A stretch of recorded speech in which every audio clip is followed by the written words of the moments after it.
सबसे पहले अपने शिव गुरु के चरणों के प्रणाम, मैया भवानी के चरणों के प्रणाम, स्वर्गीय हरिंदर भैया के चरणों के प्रणाम, स्वर्गीय शक्ति स्वरूपा नीलम दीदी के चरणों के प्रणाम, कथा सुनने वाला समस्त गुरु भाई बहन के चरणों के प्रणाम। मेरा प्रणाम स्वीकार हो। हे महादेव जी, मेरा प्रणाम स्वीकार हो।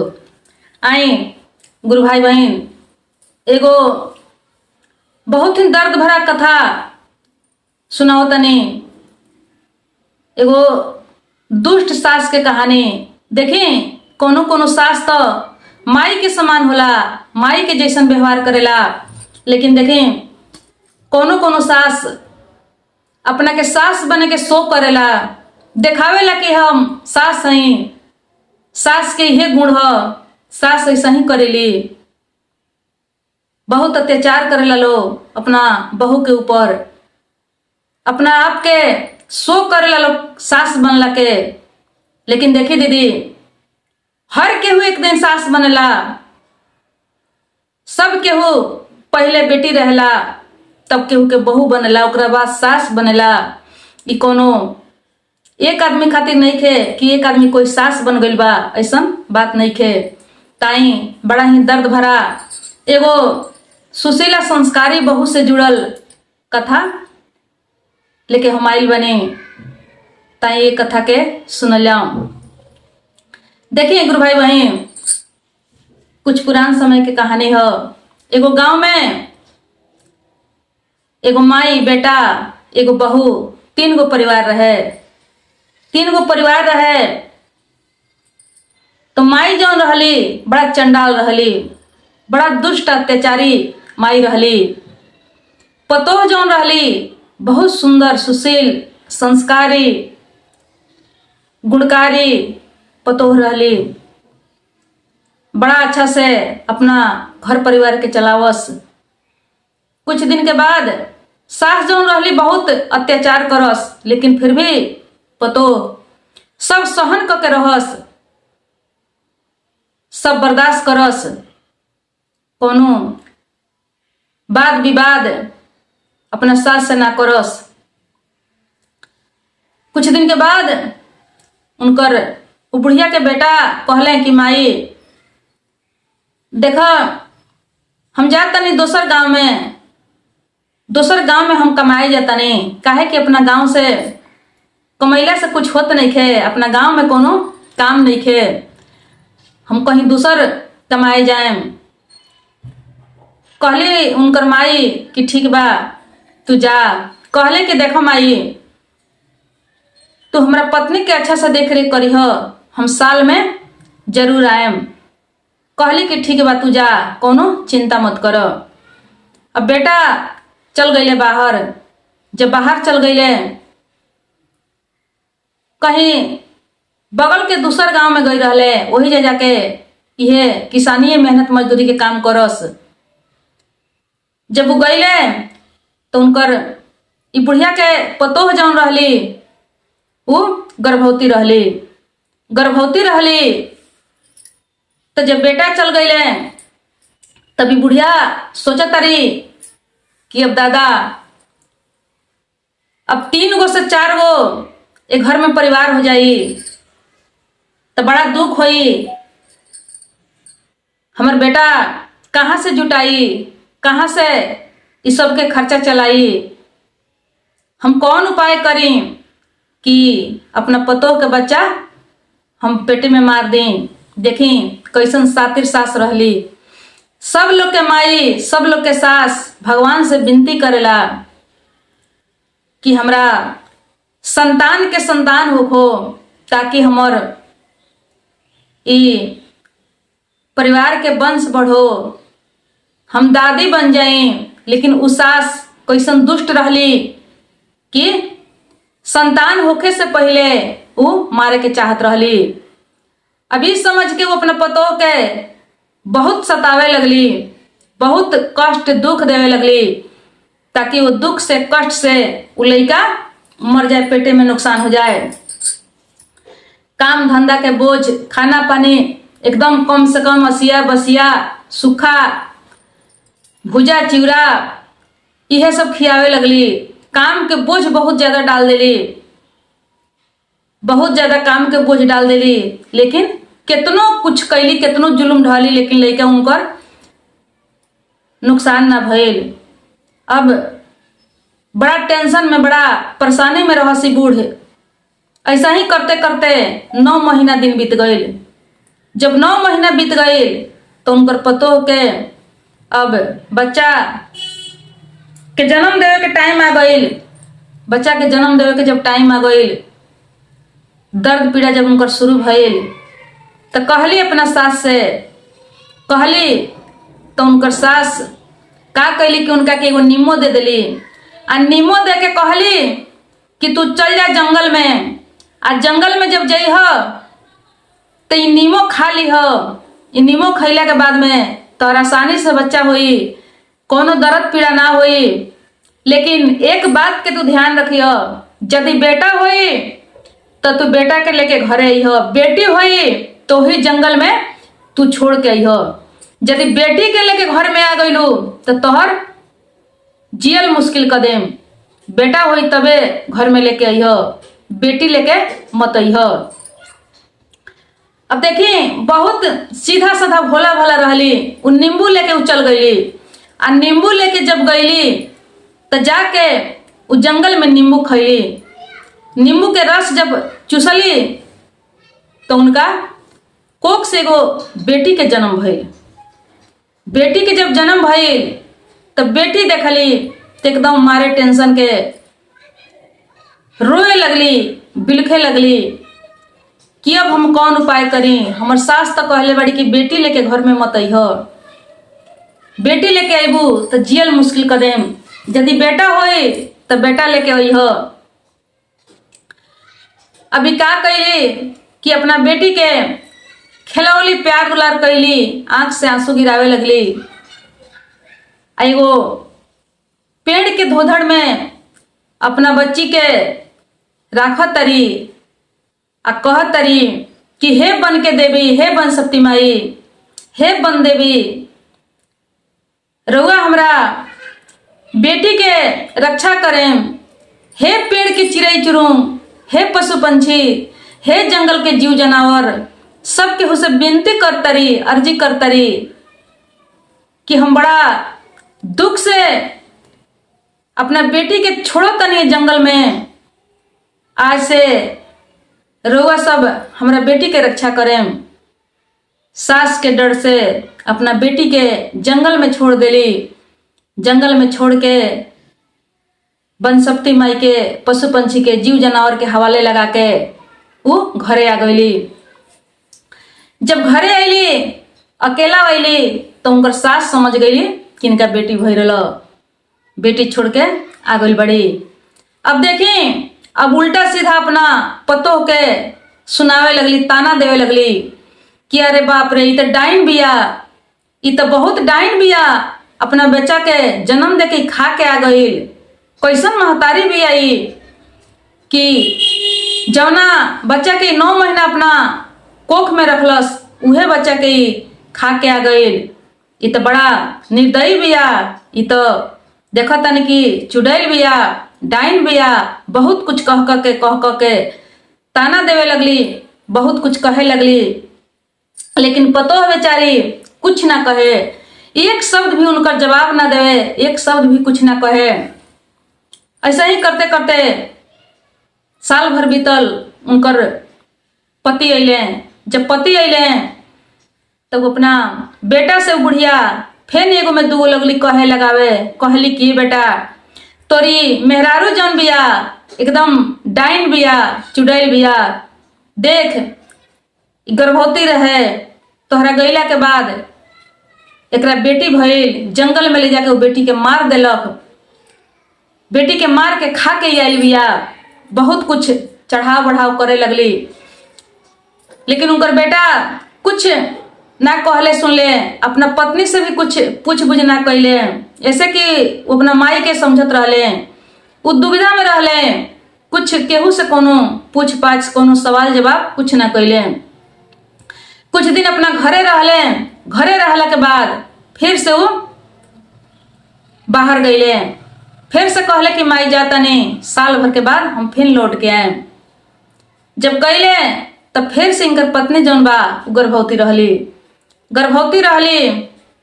तब फिर से बुढ़िया वैसे ही दुख कष्ट इनका के देवे लगली, बहुत सतावे लगली, लेकिन कुछ ना भइल, कोनो फर्क ना पड़ल। 9 महीना दिन फिर बीत गईल। जब 9 महीना दिन बीत गए तब फिर से इनका दर्द और पीड़ा इनका शुरू हो गई। जब दर्द पीड़ा शुरू हो गई तब फिर ही बुढ़िया इनका के थोड़ा सा एक चिटकी जीरा दे दिली और जीरा दे के कहली कि चल जा जंगल में, आ जंगल में जाके जीरा चबई हो, जीरा चबैबू तो तोहर बच्चा जन बाबू जन्म ले ली, कोनो दर्द पीड़ा ना हुई। आ जब बच्चा जन्म ले ली तब बेटी हुई तो छोड़ के आई हो, बेटा हुई तबे लेके आई हो। अब फिर से वो बेचारी दुखियारी वो जीरा लेके जंगल में गई बड़ी। जंगल में जाके वो जीरा के चबौली, भगवान के याद कैली। तो देखी दीदी फिर से उनका दोबारा बेटिए भइल। फिर से जब बेटी भइल तो बड़ा दुखित भइली, आंख से आंसू गिरावत तारी। अब फिर से अपना बेटी के प्यार दुलार करत तारी। आ देखी वो पहिलका जौन बेटी रहे, वो बेटी के नींबू खा के जब उनका जन्म भई रहे तो उनका के निम्बावंती नाव रख के आई रहली। आ एक लड़की के वो जीरावंती नाव रख दहली। जीरावंती नाम रख के अब फिर से वही पेड़ के धोधड़ में रख के फिर से वही बनसप्ती माई के जंगल के जीव जानवर के सब केहू के सौंप दहली। सौंप के बड़ा दुख के साथ वो अपना घरे आ गईली। जब घरे आईली तब फिर से इनका सास समझ गईली। अब बहुत ऐसा ही ताना देवे लगली, उल्टा सीधा बहुत कुछ कहे लगली कि अरे बाप रे, इ तो डाइन बिया, इ तो चुड़ैल बिया, इ तो बच्चा के जन्म देत जातिया, मारत जातिया, खात जातिया, ऐसा ही कह के वो कहे लगली। बहुत ताना, बहुत उनका के उल्टा सीधा, लेकिन फिर भी बेचारी उनका बात के माइंड ना करे, अपन काम करे। ऐसा ही करते करते फिर साल भर जब बीतल तो उनकर पति अइले। तब फिर बुढ़िया अपना बेटा से वैसा ही उल्टा सीधा सब कह के लगौली। कहली कि ये बेटा, ये तोहर पत्नी एकदम डाइन बिया, चुड़ैल बिया, बच्चा के जन्म दे देतिया, आ देखो जंगल में ले जाके मार देतिया, खा जातिया। लेकिन बेटा बेचारा फिर कुछ ना पूछले, कुछ ना कहले। फिर कुछ दिन रहला के बाद फिर वो कहले कि माई हम बाहर जातनी, फिर साल भर के बाद लौट के आए। ऐसा ही कह के कुछ दिन रहला के बाद फिर से वो चल गईले। जब चल गईले तब फिर से इनकर तीसरा बार गर्भवती रहली। जब गर्भवती रहली फिर बुढ़िया सास वैसा ही सतावे लगली, पूरा दुख देवे लगली, खाना पानी हर चीज पर मुश्किल, कठिनाई से कठिनाई काम, बहुत बोझ, बहुत तकलीफ इनका के देवे लगली। लेकिन लाख कोशिश कैली, इनकर बच्चा नुकसान न भइल, कोनो असर न पड़ल। अब ऐसा ही 9 महीना जब बीत गए तो इनकर दर्द पीड़ा जब शुरू भइल तो इनकर सास का कैली कि एगो इनका के आम दे देली आ कहली कि ले जा जंगल में, ये आम खा जइह। आम जब खैबू तब बच्चा के जब जन्म होई तब बेटा होई तो लेके आई हो, आ बेटी होई तो वही जंगल में छोड़ दी हो। बेटी लेके जब घरे आ गईलू तब बहुत तरह के हम उपाय करें तोहर जियल मुश्किल कर देम। अब फिर से ही आम लेके जंगल में गईली, आम खैली तो देखी दीदी फिर से इनका बेटिए भइल। फिर से बेटी के जन्म देली। बेटी के जब जन्म देली तब बहुत दुख, टेंशन, वियोग करे लगली, झरझर आंख से आंसू गिरावे लगली, रोए लगली। कहली कि हे भगवान, कौन ऐसन पाप, कौन ऐसन गलती भइल बा कि बार बार हमरा के बेटी देता नहीं। आ बेटी देला के बाद इस जंगल में हमरा छोड़ के जाए के पड़ता, आ घरे जाके कैसन कैसन ताना सुने के पड़ता, कैसन कैसन बात सुने के पड़ता। लेकिन फिर भी कोनो उपाय न रहे। वो लड़की के आमवंती नाम धो देली आ ध के फिर से वही जंगल में वही धोधड़ में छोड़ देली। छोड़ के बन के देवी देवता से आग्रह करके विनती करके आ वो चल देली। आ देखी गुरु भाई बहन, आ उनकर बच्चा के सही में वो बन के बन सकती जीव जानवर सबके समझी की नजर रहे, सभे उनका पर नजर रख के उ लइका सन के पोसत रहे। सब तीनों लइका जियत रहे। काहे कि जैसे कहल जाला कि अन्हरा गैया के राम रखोइया, अन्हरा गैया के राम रखोइया, जेकर केहू ना होला ओकर भगवान होलन। वैसा ही काहे कि देवी देवता के सब लौक रहल बा, सब समझ में आ रहल बा कि कितना दुख से, कितना कष्ट से ही दुखियारी औरत अपना बच्चा के जंगल में छोड़तिया। जब जीमा में लगा के आवे तो देवी देवता के वो बन शक्ति माई के ओकर जिम्मेवारी हो जाए, वही से उ लइका सन के वो रक्षा करत रहली। तीनों लइका वही पलात रहसन। बन शक्ति माई स्वयं वो बच्चा सबके ख्याल रखत रहली, पालत रहली। अभी तीसरा बार लौट के जब अपना घरे गईली, जैसे इनकर सास देखली तब तो बहुत भारी शोर करे लगली। घूम घूम के पूरा गांव में, टोला में, सबकर चारों ओर फैलावे लगली। कहे लगली कि अरे हमर पतो तो सफा डाइन बिया, एगो ना तीन तीन गो लइकन के मार के खा गईल, एकदम डाइन बिया, चुड़ैल बिया। अब इतना ना गांव में शोर कैली, इतना ना घूम घूम के सब बात कहली, हल्ला कैली कि लोग उनका से डराए लगल। लोग अपना अपना बाल बच्चा के लुकावे लगल, चुरावे लगल। सगरों उनकर सास कहे लगली कि सब लोग अपन अपन बच्चा चुरा ले हो, न तो डाइनिया खा घाली। जब ये अपन बच्चा नहीं के छोड़त तो दूसरा के भला कैसे छोड़ी। केहू के बच्चा के छोड़े वाला नहीं के, सबकर बच्चा खा घाली। अभी सुन के देखी दीदी, घर से जब कुछ के बाहर निकल जाला तो गांव के लोग उहे समझेला। घर से जब कौनो किस्म के बदनामी बाहा कुछ भी निकल जाई तो गांव के लोग वही नजर से देखी, वैसने समान करी, उहे इज्जत दी। अब गांव के लोग लुकावे लगल अपन बच्चा। बहुत धीरे धीरे चारों ओर खबर चल गई। ऐसा ही करते करते उनकर पति जहाँ रहले, जौन गांव में रहले, वहां तक ले खबर जाके पहुंच गई।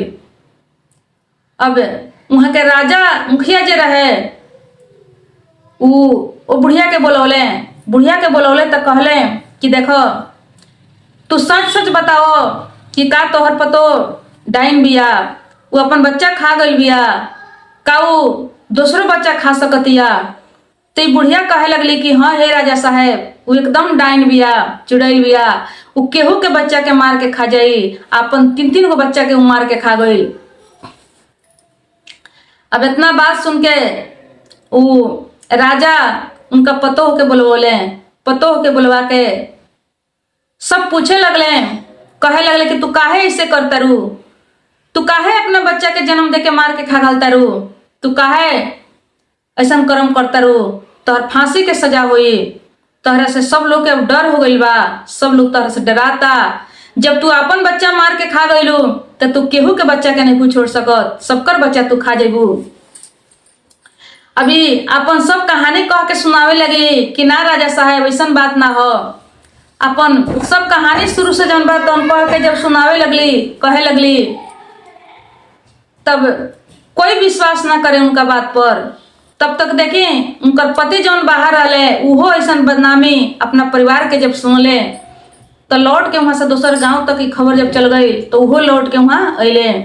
आके इनका पता लगल कि राज दरबार में हमर पत्नी हमर माई गई बलो। तो राज दरबार में पहुंचले। राज दरबार में पहुंच के उनकर पति भी पूछे लगले कि देखो तू काहे ऐसा गलती कैले बाड़ू, माई हमरा से कहत रही ह लेकिन हम विश्वास ना करत रही ह। आज देखो कि पूरा गांव सगरो हल्ला मच गई बा, पति से भी अपना कहली लेकिन कोई इनका बात के विश्वास ना कैलक। अब सब लोग मिल के इनकर उहे सजा दिलो कि इनकर फांसी के सजा हुई। फांसी के सिवा कोनो दोसर उपाय नहीं खे। काहे कि ऐसा आदमी जिंदा रही तो केहू के मार के खा सकता। पूरा गांव भयभीत रहे डर से एकदम। अब लास्ट दांव में ये दुखियारी औरत रोए लगली, झरझर आंख से आंसू गिरावे लगली, कहे लगली कि हे बन के देवी, हे बन सकती माई, यदि हमर बेटी रउआ शरण में होई, रउआ संभाल के रखले होखे, तो हमरा बेटी सबके रउआ आपस भेजी।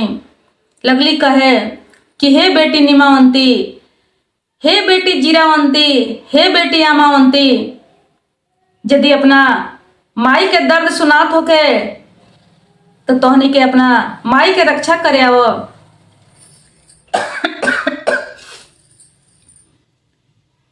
पूरा दिल के दर्द से झरझर आंख से आंसू गिरावे लगली। फांसी होखे वाला रहे इनकर। जब ऐसा नौबत आ गई तब बन के बन सकती माई तीनों बेटी के लेके बुढ़िया के रूप में आके वहां हाजिर भैली। देखौली तो तीनों लड़कियां उनकर जिंदा रहे। तीनों एक से एक, तीनों लड़की सब बन सकती माई कह के सुनौली, पूरा कहानी सुनौली कि औरत डाइन नहीं थे, ये तो बल्कि देवी भी आ कि इतना अत्याचार कैला के बाद भी ये कोई से कहले नहीं थे, कोई से बतौले नहीं थे। ये चंडाल दुष्ट सास के चलते अपन बच्चा तक के भी त्याग कैले बिया, बलिदान दे के आयल बिया, लेकिन इस सास के कहीं बदनाम नहीं थे कैले, कभी गाली नहीं खे दिले, कभी जवाब नहीं खे दिले। इससे बड़ भला त्याग कौन पतोह कर सकता, केकर बहू कर सकता। अपने संतान के बलि देके, त्याग देके, जीव जनावर जंगल झाड़ी में छोड़ के आई सास के आज्ञा के पालन करत रखियो। ई डाइन चंडाल तो बूढ़ बिया, ई तो देवी बिया। आज एकर दुख से, एकरा दर्द से जंगल के जीव जनावर, वो जंगल के देवी देवता मिलके एकरा तीनों बेटी के रक्षा कैले बा। इतना बात सुन के राजा, वो गांव के प्रजा, सब लोग पूरा चकित हो गई। वो बुढ़िया पर सब लोग नाराज हो गए। उनकर बेटा, राजा, प्रजा, गांव के सब लोग देख के अब वो बुढ़िया सास के राजा कहले कि नहीं क्या फांसी के सजा हुई। ये तो बहुत चंडाल दुष्ट बुढ़ बिया कि ऐसा सजा दिले बिया अपना पतो के। इतना अत्याचार दिले के कैला के बाद कहियो ही पतो के उसे कहले नहीं खे, अपन दुख के उसे सुनौले नहीं खे। कितना संस्कारी भी आई। अब राजा का कैले कि वो पतो के बदले वो सास के फांसी के सजा सुना दिले। फांसी के सजा सुन के उनकर पतो जौन रहली उ जाके राजा से विनती करे लगली। कहली कि हे राजा साहेब, देखें हमार सास के रुआ माफ कर दी। हमार सास अज्ञानी बाड़ी, इनका ज्ञान नहीं खे, हमरा इनका से कौनो दुख नहीं खे। देखें हमरा में सत्र ल, हम सही राह पर रहनी हो तो हमरा तीनों बच्ची सन के परमात्मा देवी देवता मिलके बचा दिले बा। हमर तीनों बेटी जिंदा बा। हमरा कोनो दुख नहीं खे, इनका से कोनो हमरा दिक्कत नहीं खे। रउआ हमरा सास के फांसी के सजा मत दी, रउआ इनका के माफ करी। राजा कहले कि ना, ऐसन दुष्ट आदमी के माफ नहीं हो सकत, इनकर फांसी के सजा होखबे करी। लेकिन पतो बेचारी राजा से माफी मांग के, राजा के आगे विनती क के कर जोर के अपना सास के फांसी से छोड़ौली। फांसी से जब छोड़ौली तो राजा माफ कैले। पतो के गुण देख के कहले कि हम ये वो संस्कारी ज्ञानी के लक्षण है। ऐसे कि हर केहू से संभव नहीं खे कि इतना दुख देला पर, इतना अत्याचार कैला पर केहू के केहू माफ कर दे। ई एगो ज्ञानी आदमी कर सकता, जेकरा पास ज्ञान होई, जेकरा में सहनशीलता होई, जेकरा में संस्कार होई, उहे आदमी खातिर संभव बा। बाकी दूसरा खातिर संभव नहीं है कि केहू के केहू माफ कर दे। आई माफ भी बहुत भारी, माफ इहो एगो दान हो।